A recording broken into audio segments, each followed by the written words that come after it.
പലരും പല കാര്യത്തിലും പറഞ്ഞു കേൾക്കാറുള്ള ഒരു കാര്യമാണ്, തിയറി പറയുന്ന പോലെ അത്ര എളുപ്പമല്ല പ്രാക്ടിക്കാലിറ്റി, അല്ലെങ്കിൽ ഗ്രൗണ്ടിൽ ഇറങ്ങി കളിക്കുമ്പോൾ.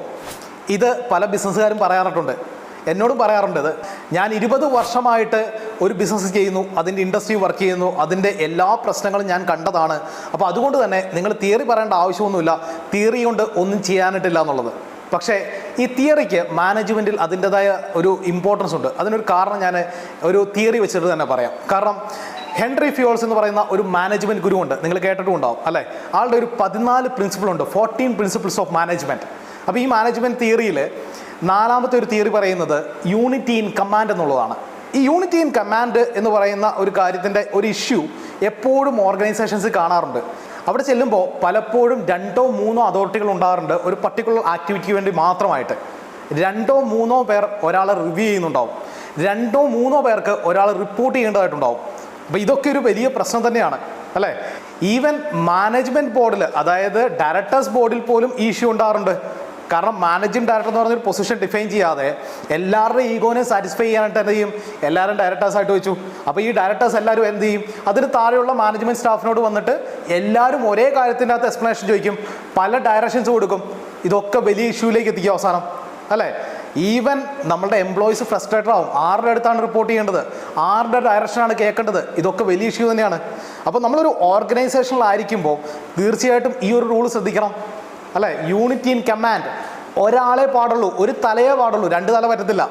രാവണന് ചിലപ്പോൾ 10 തല പറ്റിയേക്കും, പക്ഷേ ഒരു ഓർഗനൈസേഷന് ഒരു സ്ട്രക്ചറിൽ ഒരൊറ്റ തലയെ പാടുള്ളൂ, ഒരാളെ ഡിസിഷൻ എടുക്കാൻ പാടുള്ളൂ, ഒരാൾക്ക് ഡയറക്ഷൻ കൊടുക്കാൻ പാടുള്ളൂ.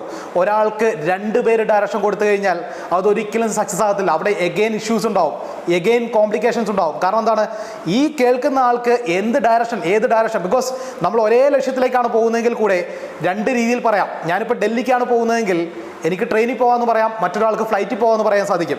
അപ്പം തീർച്ചയായിട്ടും ഇത് കേൾക്കുന്ന, ഇത് എക്സിക്യൂട്ട് ചെയ്യേണ്ട നമ്മളുടെ സ്റ്റാഫിന് അതിനകത്ത് തീർച്ചയായിട്ടും എന്ത് പറ്റും, ഒരു കൺഫ്യൂഷൻ ഉണ്ടാവും. കൺഫ്യൂഷൻ ഉണ്ടായി കഴിയുമ്പോൾ എന്താ, ആക്ച്വലി എന്താണ് റിസൾട്ട് കിട്ടുന്നത്, അതായിരിക്കില്ല റിസൾട്ട് കിട്ടാൻ പോകുന്നത്.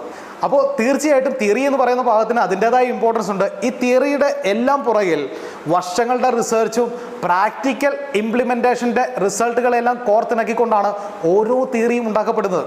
അപ്പം തിയറി എന്ന് പറയുന്ന സാധനം ഒട്ടും മോശമല്ല. അപ്പോൾ ഈ തിയറി മാത്രം വെച്ചുകൊണ്ടിരുന്നിട്ട് കാര്യമില്ല, തിയറിനെ പ്രാക്ടിക്കലി നമ്മുടെ ഓർഗനൈസേഷൻ ഇംപ്ലിമെൻറ്റ് ചെയ്യണം. ഇത്തരത്തിലുള്ള യൂണിറ്റി ഇൻ ഡയറക്ഷൻ എന്ന് പറയുന്ന ഒരു പ്രോസസ്സ് ഇംപ്ലിമെൻറ്റ് ചെയ്യണമെങ്കിൽ നമുക്ക് വ്യക്തമായിട്ടുള്ള ഒരു ഓർഗനൈസേഷൻ സ്ട്രക്ചർ ഉണ്ടാകണം. ആ സ്ട്രക്ചറിൽ ഓരോരുത്തരും ചെയ്യേണ്ട ആക്ടിവിറ്റീസ് എന്താണെന്നുള്ള കാര്യം വ്യക്തമായി ഡിഫൈൻ ചെയ്തിട്ടുണ്ടാകണം. ഇത് പറഞ്ഞു കൊടുത്തു കഴിഞ്ഞാൽ പിന്നെ എന്താണ്, ഒരു ആൾക്ക് ഒരു വ്യക്തി മാത്രമായിരിക്കും ഡയറക്ഷൻ കൊടുക്കുക, ഒരു വ്യക്തിയോട് മാത്രം റിപ്പോർട്ട് ചെയ്താൽ മതിയാവും. അവിടെ തീർച്ചയായിട്ടും ഓപ്പറേഷൻ ഈസിനെസ്സും ക്ലാരിറ്റിയും ഒക്കെ നമുക്ക് ഉണ്ടാക്കാൻ സാധിക്കുന്നുണ്ടാവും. ഇനി നിങ്ങളുടെ ബിസിനസ്സിൽ ഈ കാര്യങ്ങൾക്ക് എന്തെങ്കിലും കുറവുണ്ടോ അതൊന്ന് പരിശോധിച്ച് നോക്കിയേ. യൂണിറ്റി ഇൻ ഡയറക്ഷൻ എന്ന് പറയുന്ന ഭാഗത്ത് നിങ്ങളുടെ പ്രശ്നങ്ങൾ എന്തൊക്കെയാണെന്ന് ഐഡൻറ്റിഫൈ ചെയ്തേ, അതിനെ ബേസ് ചെയ്തിട്ടുള്ള ഓർഗനൈസേഷൻ സ്ട്രക്ചർ ഉണ്ടാക്കി നോക്കിയേ, നിങ്ങളുടെ ഓർഗനൈസേഷനിലെ പകുതി പ്രശ്നങ്ങൾക്കുള്ള സൊല്യൂഷനായി. അപ്പം ഇത് ഒന്ന് പ്രാക്ടിക്കലായിട്ട് ഇംപ്ലിമെൻറ്റ് ചെയ്ത് നോക്കണം കേട്ടോ.